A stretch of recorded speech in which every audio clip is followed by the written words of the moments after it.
Bonjour à tous, on se retrouve aujourd'hui pour une nouvelle vidéo. Ce sera pour mon point lecture de mes lectures d'avril.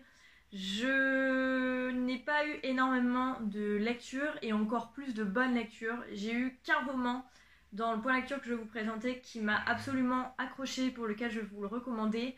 Les autres, ce fut des lectures mitigées, voire négatives. Donc je suis désolée, ça va pas être hyper pop up du slip, mais il faut que je vous les présente parce que je décide de tout vous présenter, que ce soit les bonnes ou les moins bonnes lectures.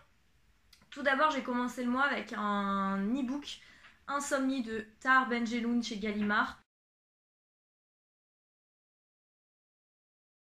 Ici, on va retrouver un homme qui est victime d'insomnie et pour corriger ses insomnies, il faut qu'il tue du monde. Et plus la personne est proche de lui ou connue, plus il gagne des nuits de sommeil. Donc il est parti dans un engrenage comme ça.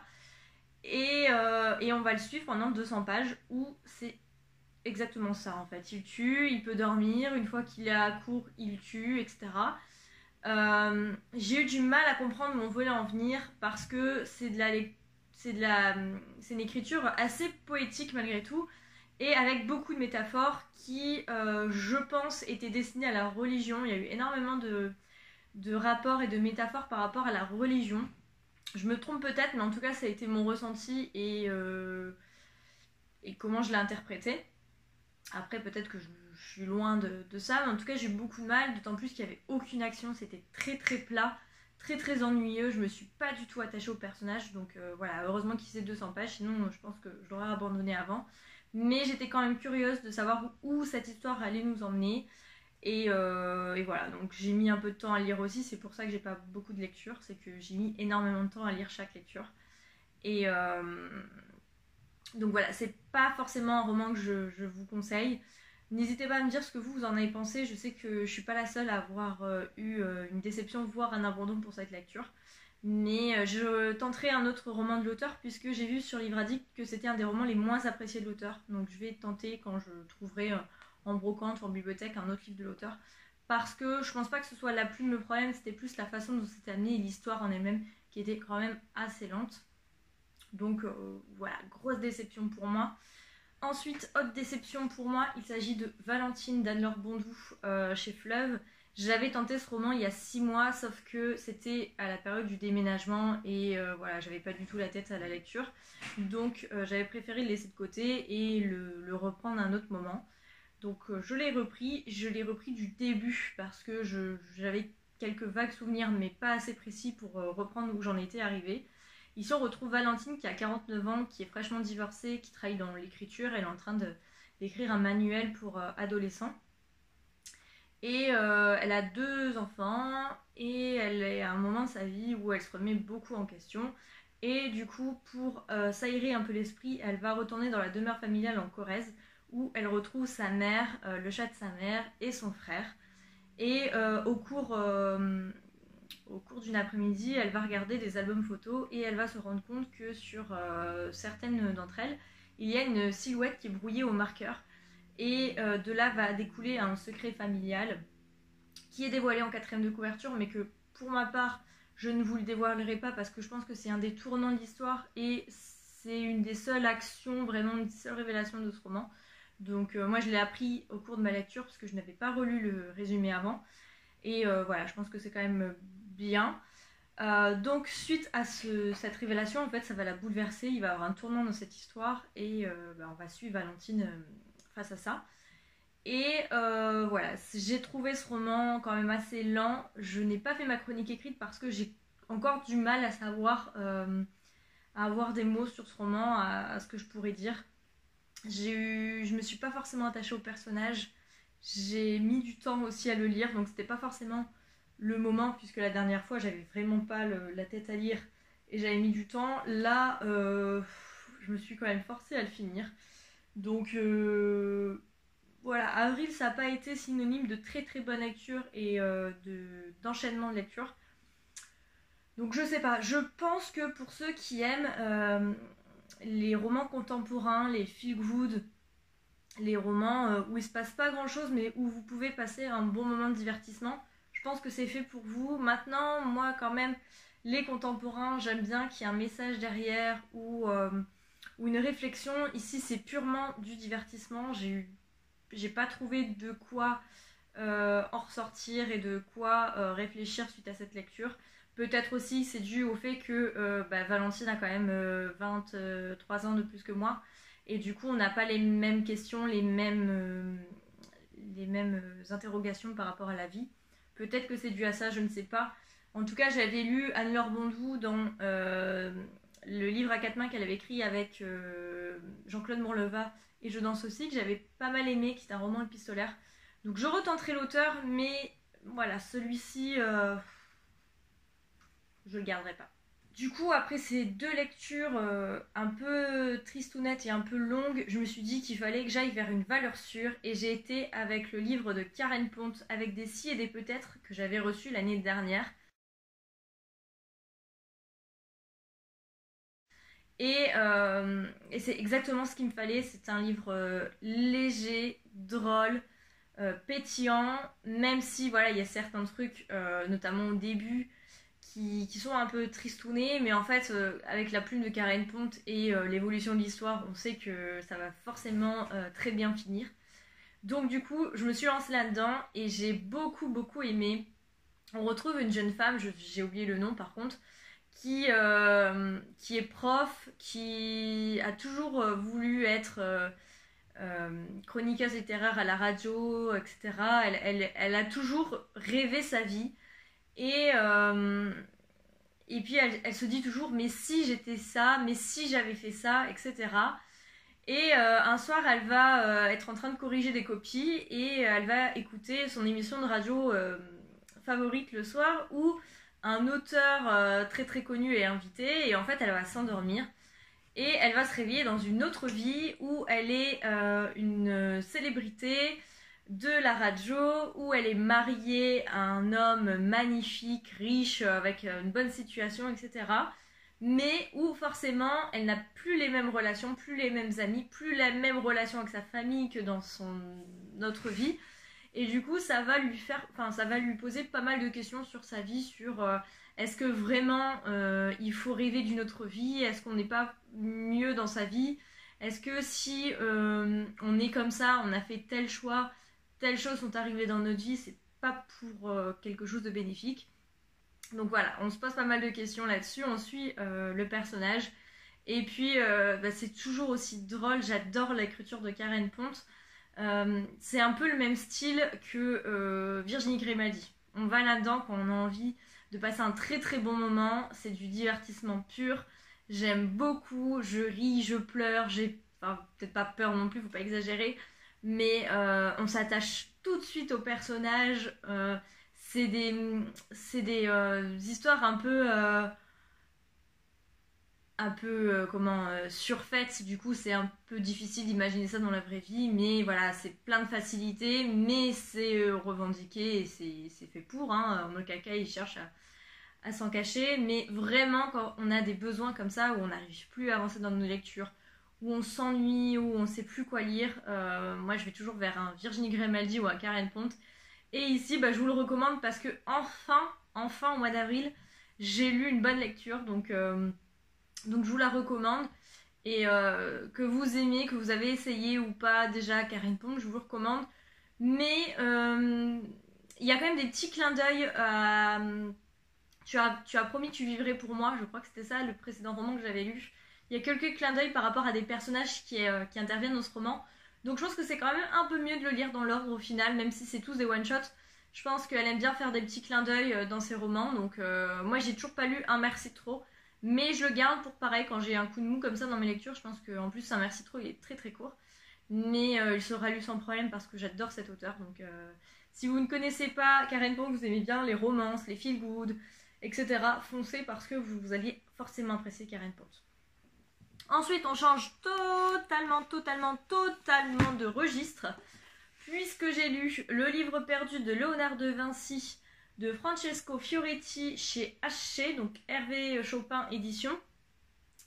Ici, on se retrouve dans un roman historique basé énormément sur l'histoire, sur les recherches notamment de Léonard de Vinci. On se retrouve à Milan en 1496, où Léonard de Vinci attend avec impatience de rencontrer le frère Luca Pacioli, célèbre mathématicien dont il espère apprendre beaucoup. Il découvre à cette occasion un portrait énigmatique et un code caché que son nouvel ami souhaite lui faire décrypter. Mais suite à l'assassinat d'un moine et au vol d'anciens textes byzantins qui sont d'un intérêt inestimable pour les mathématiques, les deux hommes voient leur projet perturbé. De Milan à Venise, de Florence à Urbino, à travers une Italie où s'achève l'époque pacifique de Laurent de Médicis et des Sforza, ils se lancent sur les traces de l'assassin des manuscrits volés. Dans cette fresque de l'Italie de la Renaissance extraordinairement documentée, Francesco Fioretti nous guide à travers les années les plus prolifiques et intrigantes de la vie de Léonard, de la réalisation de la scène à l'étude de l'homme de Vitruve, nous plongeant une nouvelle fois dans l'atmosphère riche de mystères. Voilà en gros l'histoire de ce roman. C'est un roman que j'ai mis 2 jours à lire, qui est quand même assez compliqué. Il faut être très très fort en maths. J'avoue, j'ai pas non plus tout compris et tout décrypté. Je pense que quelqu'un qui est fort en mathématiques peut peut-être plus suivre l'histoire que moi. En tout cas, c'est un livre très très intéressant si vous voulez, si vous êtes fan en fait de Léonard de Vinci, que vous connaissez un minimum sur ce qu'il a fait dans sa vie. Je pense que ça peut vous intéresser. Moi, j'ai pas tout retenu comme je vous l'ai dit, mais j'ai appris des choses. J'ai été très intéressée pendant ma lecture et en plus on fait le lien notamment avec la famille Borgia, qui est une des familles, vous le savez, que j'aime beaucoup, qui m'intrigue énormément dans toute la folie et toute l'histoire qu'ils ont pu avoir. Donc voilà, on fait des liens avec ça, avec les Médicis. Donc il faut, je pense, avoir un minimum de connaissances sur que ce soit l'époque ou les personnages. Après, j'avoue que c'est quand même un livre où il faut s'accrocher. Il ne faut pas le lire quand on n'a pas le temps, quand on n'est pas concentré. Il ne faut pas avoir de télé, de musique, etc. Il faut avoir l'esprit 100% sur ce roman. Et en tout cas, je le garderai parce que je pourrais le refeuilleter de temps en temps. Mais vraiment, j'ai bien aimé et j'espère que Francesco Fioretti fera d'autres. Je sais qu'il a fait sur Dante. Alors, il a fait le livre secret de Dante et dans le miroir du Caravage. Mais voilà, s'il sort d'autres romans sur des hommes ou des femmes que j'aime et que je connais, j'essaierai. Par contre, si c'est pour découvrir quelqu'un, je pense que c'est pas forcément... si vous connaissez rien Léonard de Vinci, je pense qu'il faut d'abord se renseigner sur le personnage avant, parce que voilà, l'auteur s'est très très très bien renseigné. À la fin, il y a toutes ses sources et c'est impressionnant. Je pense qu'il a dû travailler des années dessus, donc il y a un travail exceptionnel de la part de l'auteur. La couverture est magnifique, donc rien que pour ça, c'est un livre à lire. Mais il faut un minimum connaître, je pense, toutes au moins les grandes œuvres et l'histoire en général de Léonard de Vinci, parce que je pense qu'on peut vite être perdu dans cette histoire. Mais en tout cas, je l'ai lu avec les copines Cédrina, Séverine et Charlène, et je suis une des seules à l'avoir fini. Je sais pas si les filles le reprendront un jour ou pas, mais je sais qu'elles ont toutes les 3 abandonné. Mais moi, je l'ai fini, j'ai bien aimé, mais voilà, à condition que, comme je vous le dis, vous connaissez un minimum Léonard de Vinci, vous aimez les romans historiques. C'est très peu fictif. En fait, je pense que tout ce qui est fictif, c'est plus les dialogues, etc., qui n'ont pas pu être reportés à 100%. Mais en tout cas, l'histoire en elle-même, c'est vraiment l'histoire qui s'est passée avec toutes les œuvres, etc. Comment est née la scène, comment Léonard de Vinci a étudié l'homme de Vitruve, etc. Qu'est-ce qui l'a poussé à étudier ce dessin. Donc voilà, je pense honnêtement ne pas avoir tout compris. Il y a des énigmes mathématiques où j'ai pas forcément tout compris, mais en tout cas l'idée même du roman est quand même assez bien et je vous recommande si vous aimez Léonard de Vinci. En plus, cette année on fête les 500 ans de sa mort, donc voilà, il y a des expos, il y a des livres partout, donc si vous voulez tester, n'hésitez pas, mais il faut s'accrocher. Voilà, en gros c'est ça le résumé de l'histoire. Je suis en train de devenir toute noire parce qu'il y a un nuage qui est là, je pense que l'averse va pas tarder. Je sais pas si avec la lumière ce sera beaucoup mieux.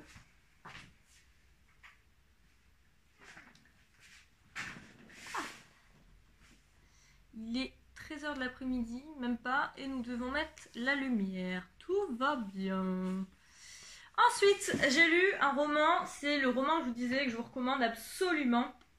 Il s'agit de J'ai cru qu'ils ont enlevé toute trace de toi de Yohann Smadja chez Belfond. Ici, on se retrouve au Rwanda en 94. Pour ceux qui connaissent, c'est l'année du génocide entre les Tutsis et les Hutus. Ici, on va retrouver au début deux histoires parallèles. L'histoire tout d'abord d'une journaliste française qui s'appelle, j'ai déjà oublié son nom, Sacha. Sacha est une journaliste française qui va aller en Afrique du Sud puisque c'est les élections post-apartheid. Et en arrivant en Afrique du Sud, elle va tomber sur un convoi qui part avec des machettes, des armes, etc. Elle va essayer d'enquêter là-dessus et elle va voir qu'ils partent au Rwanda. Donc avant tout le monde, avant toute l'effervescence au Rwanda, elle va décider de suivre son instinct de journaliste et d'y monter afin de couvrir l'événement, en fait, puisqu'elle est journaliste sur tout ce qui est pays en guerre, etc. Et en parallèle de ça, on va suivre l'histoire de Rose, qui est une jeune femme muette, qui est mariée à Daniel, qui est un homme, un médecin, qui est souvent absent, qui couvre un peu pareil le pays, qui voyage beaucoup. Et ils vivent à l'ambassade de France. Et elle va raconter, elle va parler à son mari en fait sous forme de lettres, vu qu'elle ne peut pas lui téléphoner. Et elle va lui faire des lettres régulièrement où elle va donner ses nouvelles, les nouvelles de Joseph, leur fils. Et du coup, au début, on suit parallèlement l'histoire entre Sacha qui arrive en Afrique du Sud, qui découvre cette histoire, qui part au Rwanda, et Rose qui communique avec son mari, jusqu'au moment où arrive le génocide. Donc on va suivre avec eux le génocide. À ce moment-là, les deux histoires vont se rassembler et nos personnages vont interagir jusqu'à une fin qui m'a bouleversée. J'ai adoré la fin. J'ai beaucoup aimé. Alors, les peut-être 50 premières pages, je vais dire ça, j'ai eu un peu de mal à rentrer dans l'histoire. Tant qu'on n'arrive pas au génocide, en fait, j'ai eu un peu de mal. J'ai un peu bataillé. Et une fois que l'histoire se met vraiment en place, qu'on commence à s'attacher au personnage, j'ai pas pu lâcher ce roman, je l'ai bouffé. J'ai beaucoup aimé cette histoire qui est très émouvante. Je pense qu'on n'en ressort pas indemne, et c'est ce que je vous disais tout à l'heure, c'est des choses qu'il me faut comme ça dans les contemporains, c'est que même si c'est de la fiction pure, on en ressort avec quelque chose de réel, on apprend davantage de choses. Je trouve que c'est un roman qui complète bien Petit Pays de Gaël Faye, puisque Gaël, dans son Petit Pays, nous parle du génocide, mais sous la vision d'un enfant. Et ici, on a le génocide sous le regard d'une journaliste et aussi d'habitants de Rwanda. Et voilà, j'ai beaucoup aimé. J'ai quand même préféré Petit Pays à celui-ci, parce que, voilà, pour plein de raisons. Mais en tout cas, j'ai beaucoup aimé, je le garde parce que je le relirai un jour, c'est certain. Mais en tout cas, si vous aimez les romans comme ça, qui parlent du génocide ou qui parlent de guerre en général, vous pouvez le lire, je vous le recommande. Et voilà, je me suis énormément attachée. Alors bizarrement, je me suis plus attachée à Daniel, le mari, qu'à Rose. Il y a vraiment vers la fin où l'histoire de Rose m'a quand même énormément touchée. Mais tout le long du roman, j'ai plus été attachée à Daniel et à sa façon d'être, etc. Mais c'est le premier roman, c'est le premier roman d'auteur, pardon, et j'ai beaucoup aimé. Je pense qu'en plus, si j'ai bien lu les remerciements, il n'a jamais forcément été au Rwanda, ou à ce moment-là, en tout cas, il ne connaissait pas du tout ce qui se passait. Il s'est énormément renseigné et il a très bien su, je pense, retransmettre les émotions et l'histoire qu'on lui a racontée. Donc rien que pour ça, chapeau, parce qu'il y a eu un travail de dingue là-dessus. Et du coup, je garde son nom en tête parce que j'ai hâte de découvrir ses prochains romans. Mais en tout cas, je vous recommande déjà celui-ci qui est publié chez Belfond depuis début avril ou fin mars, je sais plus. Mais vraiment, j'ai beaucoup aimé celui-ci et c'est mon coup de cœur de ce point lecture. Et j'étais contente, je remontais la pente et badaboum est arrivée la route de Cormac McCarthy chez Point. J'ai lu ce roman dans le cadre de la LC organisée par Séverine d'Il est bien ce livre. On devait le lire, je crois, du 1er au 8 avril et je l'ai fini aujourd'hui, donc on doit être le 28 avril, je crois. En fait, j'avais commencé à lire ce roman pendant la semaine de la LC et au bout de 50 pages, en fait, j'avais beaucoup de mal. C'est un roman sans ponctuation réelle, notamment dans les dialogues. En fait, vous avez les dialogues entre le père et le fils, sans forcément de traits, de guillemets, voilà, c'est une typographie assez spéciale. Ici, on se retrouve quelques années après l'apocalypse, tout a été ravagé, il y a très très peu de survivants. Et parmi eux, il y a un père et son fils, dont on ne sait jamais le nom d'ailleurs. Et ils errent sur une route avec un caddie qui leur sert un peu de valise où ils mettent tout ce qu'ils trouvent au fur et à mesure, que ce soit les vêtements, les couvertures, la nourriture, etc. Et ils vont comme ça tout au long d'une route. Ils vont vivre dans la peur continue puisque il y a des hordes de cannibales. On ne sait pas trop si c'est des humains qui ont pété un câble à cause de l'apocalypse, si c'est des zombies, si c'est... On ne sait pas trop où on est, si on est vraiment dans le réel, dans le fantastique. On est un peu perdu. On est dans un monde, on se sent sale. C'est toujours soit plein de neige, de pluie, enfin comme en ce moment à Paris. Mais voilà, c'est un roman très noir où on se sent mal à l'aise. Et on suit principalement du coup le père et son fils. Le fils qui a vécu tout le temps là-dedans, qui ne connaît rien d'autre que la misère, que l'apocalypse, que la peur, etc. Et voilà, on va les suivre là-dedans. C'est une très jolie relation entre le père et son fils. Mais j'ai eu beaucoup de mal. En fait, je pense que c'est surtout la façon dont c'est écrit en fait qui m'a gênée. Voilà, je vous montre. Par exemple, là, c'est un dialogue entre le père et son fils. Et vous voyez, en fait, on passe de ligne en ligne, donc on sait qu'on change de personnage. Mais il n'y a pas forcément de tiré. J'ai eu du mal en lisant l'histoire. Si c'était le père ou le fils, je devais relire du début du dialogue pour essayer de suivre l'histoire. Donc voilà, j'ai eu un peu de mal. Je sais pas si je dois vous le conseiller ou pas, parce que ça a été un coup de cœur pour beaucoup, mais ça a été un abandon, voire une déception pour beaucoup. Donc je pense qu'il faut tester. C'est un roman très spécial, donc je pense qu'on peut pas être unanime là-dessus. C'est vrai que la relation entre le père et son fils est quand même très très belle, faut pas se le cacher. Le monde est horrible, mais j'ai trouvé un peu comme dans... j'ai fait énormément de liens avec le film Netflix Bird Box, qui est sorti en décembre là, qui est inspiré aussi d'un livre mais que je n'ai pas lu. Et pareil, Bird Box, j'ai pas du tout accroché. On y suit, pareil, la mère avec ses enfants. Et j'ai trouvé que dans ce monde apocalyptique, il y a quand même pas mal d'invraisemblances. Alors, peut-être que j'ai du mal à m'imaginer, je sais pas. Mais il y avait quelques facilités, quelques trucs, on se dit oui, ça fait quand même plusieurs années que c'est l'apocalypse, c'est quand même assez gros. Voilà, c'est plus pour ça que j'ai eu du mal, mais pourquoi pas. Donc, si vous l'avez lu, n'hésitez pas à me dire ce que vous en avez pensé. Puisque voilà, je sais que pour Séverine, ça a été une claque, elle l'a eu 3 fois et à chaque fois c'est une claque. Clairement, moi je vais pas le relire, hein. Je le mettrai en boîte aux livres ou je sais pas, mais je vais pas le garder. Donc voilà pour ce point lecture du mois d'avril. J'ai lu aussi 2 petites pièces de théâtre classiques. Je vous prépare une vidéo là pour sûrement la semaine prochaine sur 4 théâtres classiques que j'ai lus.